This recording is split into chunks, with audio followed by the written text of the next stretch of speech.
del Santo Evangelio, que el día de hoy está tomado de aquel según San Mateo. En aquel tiempo dijo Jesús a sus discípulos esta parábola: el reino de los cielos es semejante a un padre de familia que salió de madrugada a contratar obreros para su viña. Y hecho el convenio con los obreros por 1 denario al día, les envió a su viña. Y saliendo cerca de la hora tercia, vio a otros que estaban ociosos en la plaza y les dijo: y también vosotros a mi viña, yo os daré lo que fuere justo. Y ellos se fueron. Y salió de nuevo cerca de las horas sexta y nona, e hizo lo mismo. Salió aún cerca de la hora 11 y encontró a otros parados y les dijo: ¿por qué estáis aquí todo el día ociosos? Dijéronle: porque nadie nos ha ajustado. Díjoles: y también vosotros a mi viña. Y cuando llegó la tarde, dijo el dueño de la viña a su mayordomo: llama a los obreros y dale la paga, comenzando desde el último hasta los primeros. Cuando se presentaron pues los llegados a la 11ª hora, recibieron cada uno 1 denario. Al llegar los primeros creyeron que recibirían más, pero también ellos recibieron cada cual 1 denario. Y al recibirlo murmuraron contra el padre de familia, diciendo: estos postreros solo han trabajado 1 hora, y los has igualado a nosotros, que hemos llevado la carga del día, la carga y el calor del día. Mas él, respondiendo a uno de ellos, dijo: amigo, no te hago agravio, ¿no conveniste conmigo en 1 denario? Toma lo que es tuyo y vete, pero quiero dar también a este último lo mismo que a ti. ¿O es que no puedo hacer lo que quiera? ¿Acaso es malo tu ojo porque yo soy bueno? Así los últimos serán los primeros, y los primeros los últimos, porque muchos son los llamados, pero pocos los escogidos. Pueden sentarse.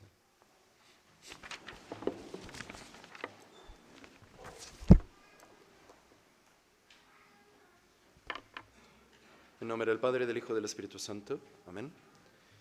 El día de hoy empieza una etapa en el calendario litúrgico que se llama Septuagésima, y empezamos a usar el color púrpura en las ornamentas, porque empieza la etapa penitencial del año.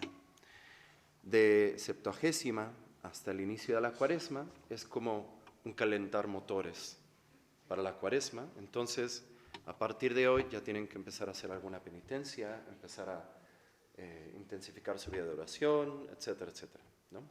Eso es lo que tenemos que prepararnos para la Cuaresma, que es cuando tenemos que ya entrar de lleno a nuestras prácticas penitenciales, ¿no?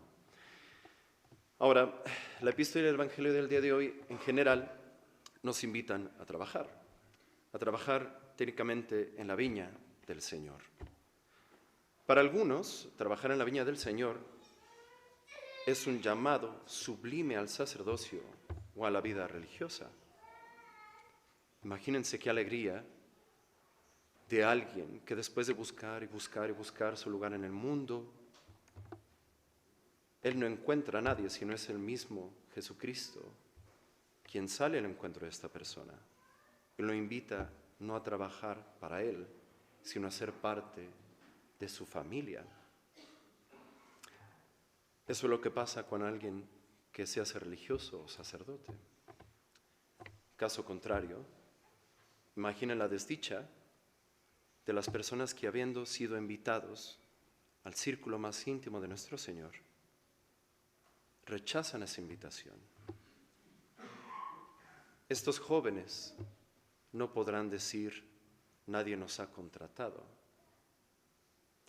Y estos jóvenes pueden terminar su jornada sin su denario. Tenemos que pedir mucho por las vocaciones, porque no saben el número de vocaciones que se pierden por falta de oraciones, por falta de quien hable con las personas, por falta de claridad. Para otros, la labor en la viña, la labor en la iglesia, es el apostolado, la participación activa en la comunidad, que todos están invitados a este tipo de actividades, pero de fondo, la labor en la viña, la labor en la iglesia a la que nos invita Cristo, es la labor en el alma propia. Ahora, ¿en qué consiste esa labor en el alma propia? San Pablo nos dice: castigo mi cuerpo y lo reduzco a servidumbre, para que no suceda que, habiendo predicado yo a los demás, venga a ser reprobado. Y luego nos pone un ejemplo gráfico Los judíos fueron bautizados, fueron bendecidos en el Éxodo. Y además no nada más fueron liberados de sus captores, sino que además recibían un manjar espiritual y una bebida espiritual todos los días, de una manera milagrosa. Y a pesar de haber sido liberados, de haber sido alimentados y bendecidos de tal manera, muchos de ellos no agradaron a Dios. Nosotros recibimos mucho más que el maná, mucho más que el agua viva de la roca que seguía al pueblo de Israel. Porque cuando comulgamos, cuando estamos aquí y estamos en gracia, tenemos parte de la vida eterna. La gracia, se los he dicho más de alguna vez, es una participación de la vida íntima de la Trinidad. Es el inicio del cielo. Los judíos no recibieron cuerpo, sangre, alma y divinidad gloriosa de Dios mismo. Nosotros sí. Pero tenemos que pensar, si San Pablo diría de nosotros, muchos de ellos no agradaron a Dios. Cuando en verdad a nosotros se nos ha dado mucho más que al pueblo judío. Entonces, como tenemos que sujetar nuestro cuerpo para no condenarnos, porque tenemos que repetirlo una y otra vez, en especial en esta época del año, que el infierno no está vacío y que la gente sí se condena de hecho. Para evitar eso, tenemos que hacer básicamente 3 cosas. Dominar nuestras pasiones, practicar las virtudes y luchar contra nuestros malos apegos, en particular contra la soberbia. Tenemos que dominar nuestras pasiones con las rutas tradicionales de penitencia. La oración, tenemos que intensificar nuestra oración. El que no ora, dice San Alfonso María de Ligorio, no se salva. Y por orar me refiero a las oraciones de toda la vida, el rosario, tal vez la coronilla de la misericordia, ese tipo de oraciones cotidianas, pero también la oración mental, la lectura espiritual, ese tipo de cosas que nos van acercando cada vez más a Dios. Es que nos van poniendo cada vez más atentos a la voluntad de Dios. Tenemos que hacerlo. Si no lo hacemos, no nos vamos a salvar. Y si no lo hacemos, no vamos a crecer en la vida del alma. Tenemos que también hacer ayuno. ¿Para qué sirve el ayuno? El ayuno sirve, básicamente, para decirle a nuestro cuerpo que nuestro cuerpo no nos rige a nosotros, sino nosotros a nuestro cuerpo. Y que le vamos a dar lo que le tengamos que dar, no más. Y de esta manera trabajamos en una virtud que es fundamental para la vida del alma, que es la templanza. Y el ayuno puede ser a lo mejor de comida, puede ser un ayuno que puede significar privarnos de algún gusto, tal vez dejar de ver 6 horas al día del teléfono, tal vez, por favor, que luego a través del teléfono vienen muchos vicios, en especial para los adolescentes. Y es domar nuestras pasiones a través del ayuno, ¿no? Darle solamente lo necesario, cuando nosotros consideremos que es bueno dárselo, en lugar de dejarnos guiar por nuestro cuerpo. Y practicar las virtudes, que recuerden que el cristiano no se salva por no pecar. El cristiano se salva por crecer en amar a Dios. No nada más tenemos que ver que no caigamos en pecado mortal o en pecado venial. Tenemos que actuar en contra de esos pecados a través del ejercicio de las virtudes. Y tiene que ser un esfuerzo diario, cotidiano, constante.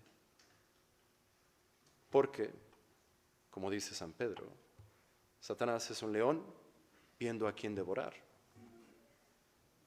Si el infierno estuviera vacío, San Pedro no hubiera dicho eso en sus cartas. Pero bueno, de esta manera, dominando nuestras pasiones, haciendo oración, ayuno y limosna, luchando con nuestros apegos que a lo mejor no son pecaminosos, pero son desordenados, practicando las virtudes. Preparamos nuestra viña, nuestra alma, para que sea fértil a través de la penitencia. Esa viña da fruto también cuando es regada y sembrada a través de la vida sacramental. En especial en esta etapa del año tenemos que poner mucha atención en venir más seguido a misa, en confesarnos mejor y más consistentemente, en adentrarnos en el misterio de la gracia que Dios nos da a través de los sacramentos. Y no es opcional, es una obligación que tenemos que cumplir. Ya para terminar, esta parábola que nos propone el Evangelio del día de hoy está incompleta. Porque Dios no nos trata a nosotros como empleados. El denario que Dios da a estos trabajadores es su misma vida, es Él mismo. No es algo externo, sino que transforma el alma de una manera substancial casi. Dios no nos trata como empleados y Dios nos da mucho más de lo que merecemos. Dios nos hace sus hijos y Dios es Padre. Y eso nos hemos acostumbrado tanto a escuchar: Dios Padre, Dios es mi Padre, yo soy un hijo de Dios, que nos parece un poco trivial. Realmente es un milagro, es algo que no nos merecemos. Porque nosotros sabemos el tipo de cosas que nos merecemos. Todos sabemos. Incluso en nuestro trato con los demás. Sabemos que muchas veces las personas nos tratan mucho mejor de lo que nosotros deberíamos de ser tratados. La mayoría de las veces eso es verdad, si no es siempre. Dios no nos trata con una justicia estricta. Dios nos trata justamente, pero también tratándonos como hijos. Tenemos que trabajar para ser gratos a Él, para tenerle gratitud a Dios. No vaya a ser que al final de nuestra vida rechacemos la herencia eterna de la viña y nos quedemos sin un denario por nuestra holganacería espiritual. Que Dios los bendiga y Nuestra Señora los guarde, te da la vida eterna. En nombre del Padre, del Hijo y del Espíritu Santo. Amén.